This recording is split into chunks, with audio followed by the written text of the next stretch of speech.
What's going on, guys? Zuko back with another War Within video. Hope you're all doing very well. We had some big news on tank tuning today for the War Within. So this is going to be really significant changes coming through for all the tanks. Kind of a whole philosophy. I don't know if it's a philosophy shift, but Blizzard is really trying to make sure that tanking feels more like an active ability. They want to make sure that healers actually contribute a little bit to the sustain of tanks over time, over a period of time where they're taking a bunch of damage. They want tanks and healers to be working together. They want tank durability to actually feel like something that you're pressing at the correct moment, not just having like 50 cooldowns that you can just keep lining up and have permanent damage reduction. So there's a lot of changes going on here. We're going to dive right into it, and then I'm going to show you kind of a summary of what I think is going on and the big sort of mind shift change that's gone on here. So with the introduction of Dragonflight talent system and season over season changes, tanks in the World of Warcraft have become extremely durable relative to non-tank characters. This is very true. I mean, if you think about the end of season 4 right now that we're in Dragonflight, tanks have like 30% versatility and then like all their other stats, and they just like literally can never be killed, and healers don't contribute to their survivability really at all. Their active defenses can mitigate high percentage of incoming damage, and they have strong self-healing. Today, in the hardest content in the game, many tanks can sustain themselves without much assistance from healers. In some cases, we've seen it become optimal to do a group without a healer at all. This, in part, you can tell Blizzard is responding a little bit to some of the recent activity on the live server where people have been doing 4 DPS and a tank, like a Holy Paladin or a Guardian Druid in particular, and they just run the whole dungeon with like an Augvoker and a tank and no healer. So I think Blizzard is they're taking a really big swing at tanks, and last week, a couple weeks ago, they did a swing at healers as well, making sure that healers feel relevant to the group because they want them to be relevant.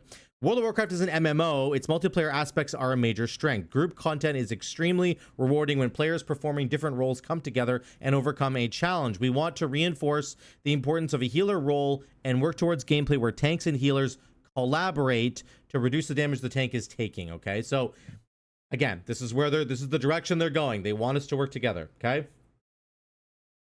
Tank durability can cause other problems as well, especially in challenging endgame content we want to work towards improving. Enemy damage has increased to challenge tanks, but if it's increased too much, it gets spiky, and it puts tanks in significant danger if their defensives ever drop. So this is the way it works right now. Incoming damage has been increased so much to compensate for the fact that tanks are just absolute gods that cannot be killed. And so all the damage gets really spiky. So the second that your Iron Fur drops, the second that your shield block drops, you're dead to the next hit that hits you, because that's just like the way it's worked right now.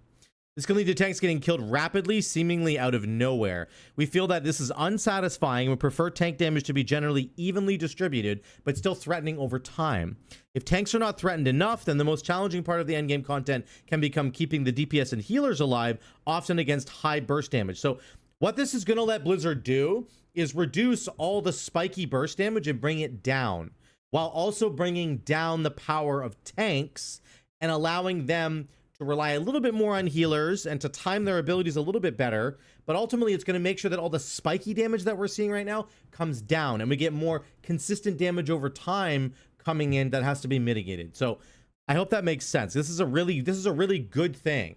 It means that, you know, DPS and tanks aren't going to just get one shot by something out of nowhere, because that's just how high the damage has been risen. But they don't have to do that anymore, right? We're making reductions to tank durability and self-healing. This will allow us to smooth out the damage that tanks and parties take while retaining the challenge of keeping them alive over time. We hope we'll take those changes into account in new encounter tuning as well. So they're gonna tune all the encounters this way, make it less spiky and more damage over time, essentially. Okay. Tanks will take more damage overall, but they shouldn't die significantly more often. Okay. To increase the overall damage tanks will take with reliance on the healers, we're primarily increasing the percentage of damage that they take after mitigation from steady damage sources like physical attacks. We're making fewer reductions to each class's defenses against burst damage or other threats that are currently most likely to be lethal to them. So you're still going to have big cooldowns that can stop burst damage. Okay. Encounters will be tuned with this in mind, so the character of tank damage changes, but the lethality doesn't change. So they're basically saying like tanks are going to take more damage, but it's not going to be as spiky. Okay, so that's fine. Then they have a bunch of goals here. So tank damage intake should be steady and not fast. Tanks should have strong answers to threats for period of danger, but have less sustained self-healing. Healer gameplay should not be dominated by tank healing. Tank gameplay should not be significantly change or require actions like kiting to survive. So let me talk about this first one here. Tank damage intake should be steady. We've talked a lot about that already. I've talked about spiky versus not. That's what their goal is. So one of the goals, healers should have time to respond to tank health, and tanks should not have to time self heals like Word of Glory or Celestial Brew. Like they're basically saying you shouldn't have to play pixel perfect in order to not die. There should be a moment where you have to actually respond, and hopefully that's what's going to be happening here. So here, this is a big one here. They want tanks to have strong answers to threats for periods of time, not just permanently. They want to reduce the amount of tankiness that you have over a long period of time and make it so that you're really tanky in the moment when you need it, when you press that button. Tanks should have autonomy over their own survival and will still have cooldowns or emergency self-heals like Renewal or Impending Victory, but the healing of continuous effects like Alloon's Favored or Indomitable are going to be reduced. That tanks must have more of a partnership with their healers to restore that missing health, okay? Healer gameplay should not be dominated by tank healing. I actually don't think this is true right now because tanks are so incredibly strong. But I think like as we go into the next expansion and we get like a bunch of our stats squished and we don't have a lot of gear yet, you are going to notice that healers are going to spend more time healing tanks. So they want that to be a little bit less of the case. They want healers to have like a very general role where they're healing everybody, they're healing the tank, and you know, they're cleansing ailments and kicking CC, stuff like that. Okay. They also don't want you to kite. We're happy that more players are enjoying playing tanks with their friends. There's a lot of demands on tanks, such as learning Mythic Plus routes, leading groups, knowing what trash abilities are particularly dangerous. The gameplay of standing toe-to-toe with groups of enemies and the tactics you've learned to survive should continue to be effective. So they're basically saying you should not have to run away as your only means of defense once you've exhausted your 4 or 5 different cooldowns. That should not be the gameplay style, and I'm very happy to see that. Okay, so here's the actual updates here. Here's what they all actually look like. Okay, Blood DK is getting a massive change to Death Strike. This is a huge deal. Okay, Death Strike is now only going to heal the Death Knight for a percentage of the damage taken from a given damage event once. So right now I believe it sort of stores up any damage that you're taking from anywhere, like, and it just gives you this massive Death Strike in return. So they're saying it's going to be a percentage of the damage taken from any given event once. So it's not going to be like if you get hit multiple times by the same thing, that's going to start reducing your health, and then you're going to be able to Death Strike and get all that health back. You're going to only be able to Death Strike for a portion of what that damage was actually doing now, not the... So it's significantly reduced, and they're going to give you a new aura that shows you the amount of damage taken recently, and it'll be used to calculate the value of your next Death Strike. So this is a huge... I would call it a huge nerf for sure, and a big change. We're gonna have to see. Maybe it ends up equaling like roughly the same amount that you get now, or maybe it's a little bit less. But they want, basically what they're doing is they're gonna nerf percentage HP healing on tanks is getting nerfed across the board. And this is the biggest reason why right here. In the War Within, all character stamina is going up by 60% as a part of an overall adjustment and the pace of healing gameplay.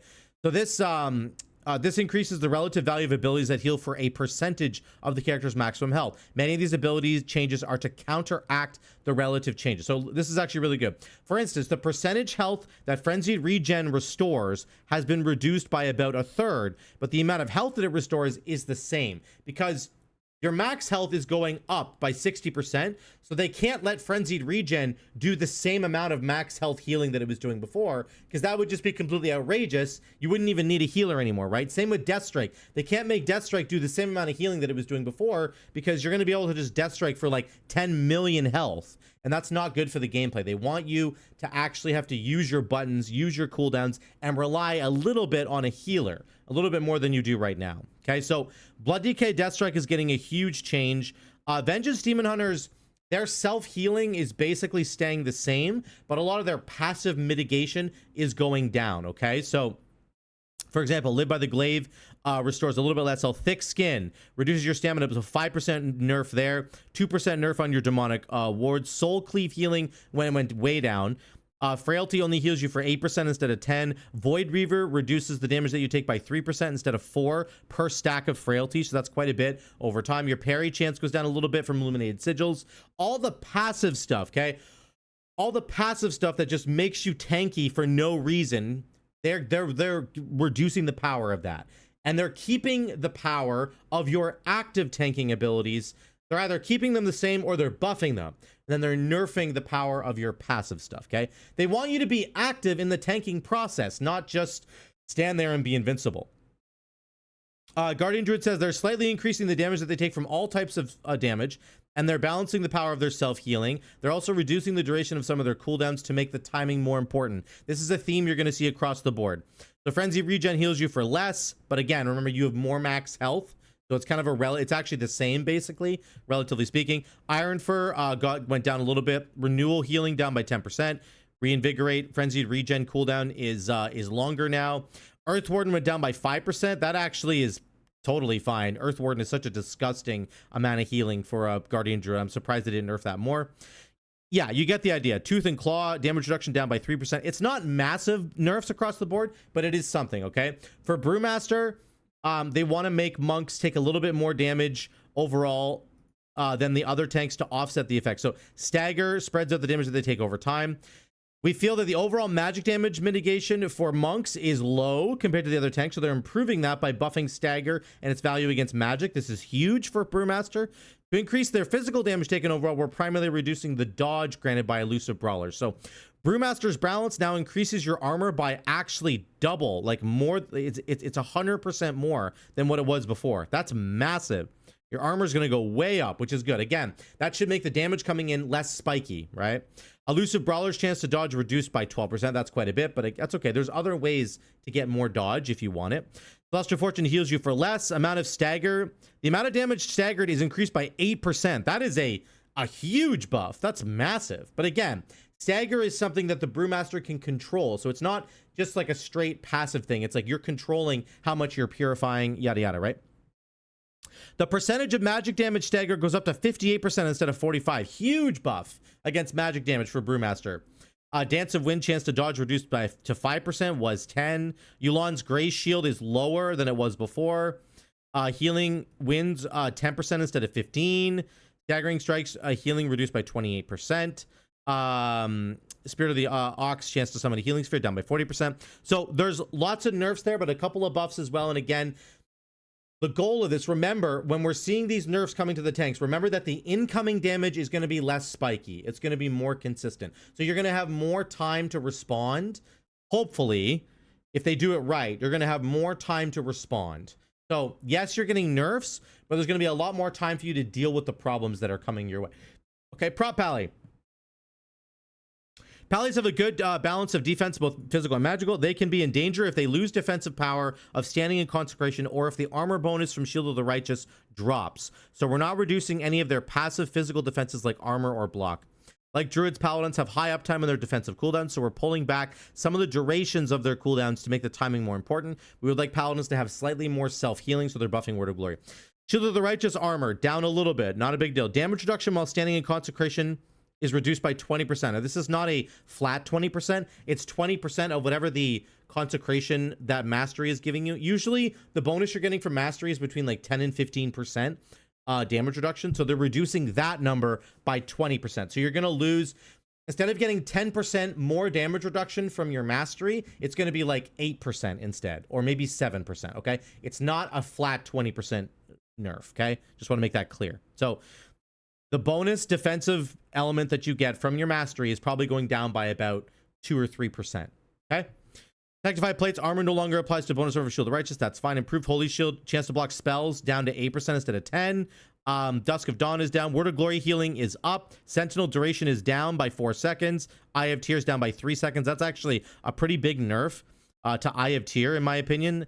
6 to 9, 9 to 6 is like a little bit much. 9 to 7 would have been a little bit more manageable in my mind, but they're trying to emphasize When you press your defensive is when you needed to press your defensive. They don't want you just pressing them willy-nilly all the time and having 20 to 50% damage reduction at all times. That's part of their goal here. I still disagree. I think that this should probably be a 7-second instead of a 9. It's a little bit much. Okay, Warrior. Warriors are the best tanks on the physical front. They can be vulnerable to magic or periodic damage. In this round of change, we're increasing their damage taken across the board by reducing the power of defensive stance. Warriors also have some strong heals that scale with their maximum health, like Indomitable or Impending Victory, so reducing the power of those abilities to compensate for the 60% increase in stamina, which makes sense. Pain and Gain now heals you for 2% of your maximum health, was 3.5. Remember, with 60% more health, 2% of your max health is really good. Impending Victory heals you for 20% instead of 30. Defensive stance went down by 4%. So that's, that's pretty big actually, but not the end of the world. Fight Through the Flames causes defensive stance to reduce magic damage taken by 6% instead of 5. So they're buffing your magic damage mitigation a little bit there. Into the Fray, haste has gone down. Punish down by 1%. Enduring Alacrity increases stamina and armor by 8% instead of 10. Indomitable healing 6% instead of 10%. Heals you for 1% of your max health every 20 rage spent, was every 10. This is a pretty big nerf to Indomitable. It's still going to heal you, but I mean, they basically cut the 1% max health healing. They cut it in half. It's actually 100% worse than it was because it only procs every 20 rage you spend instead of every 10. So that's the period. The amount of times it's going to be procking is double what it used to be, or it's going to be cut in half. I don't know, however you want to say that, right? Impenetrable Wall causes shield slam to generate additional 4 rage, was 3. Disrupting Shout cooldown increased to 90 seconds, was 75. So that's the AoE silence taunt shout, I believe. So across the board, tank mitigation has gone down. This is a little bit of a summary we're going to do here. I'm just going to show you kind of what this looks like. I'll just do some bar graphs. I think that's probably the best way to do it. Here's what happens right now, okay? The incoming damage from enemies is this high, let's say. Over the course of an expansion, it gets higher and higher and higher, okay, as it goes. The ability for tanks to mitigate this damage right now looks like this. They're basically able to take care of all incoming damage themselves, and they're able to heal themselves.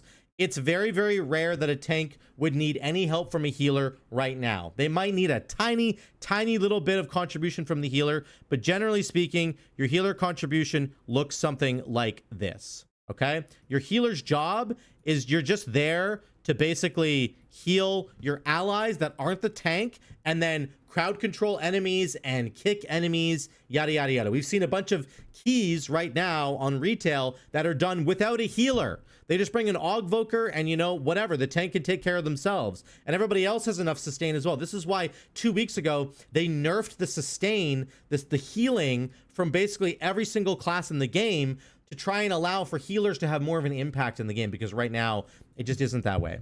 So this is kind of what it looks like right now, okay, in the current game. Now, if we look to the future, here's what Blizzard is trying to do. They're basically saying the amount of damage that's coming in is going to be the same, but it's going to be spread out over a longer period of time. Let's make it a little bit wider, okay? So this represents that the damage that's coming in is not as spiky. It takes longer for the damage to come in and hit your tank, okay? Does that make sense? I just want to represent that correctly. So it takes longer for that to come in. Now, the mitigation from a tank, they want it to be a little bit less. They're reducing the amount of mitigation that you have as a tank. It doesn't mean that you're literally useless as a tank now. It doesn't mean that at all. It means you're still going to be able to mitigate it. It's just that you're not going to have as many tools as you did before to help mitigate the damage that's coming in, but you are going to have a longer period of time to help deal with the damage that's coming in, which is great. That's the real good part about it, is that you have longer to respond. You're not just dying on the spot. As for healers, they're also increasing the relative power of healers so that healers can have more of an impact and actually help out their tanks. It's not that they don't want tanks to be tanky. They do. They just want it to be so that tanks and healers actually have to work together with a little bit more cohesion. They want the damage that's coming into the tanks to last longer so that it's not just a huge spike of damage, and if your Iron Fur drops, you're dead.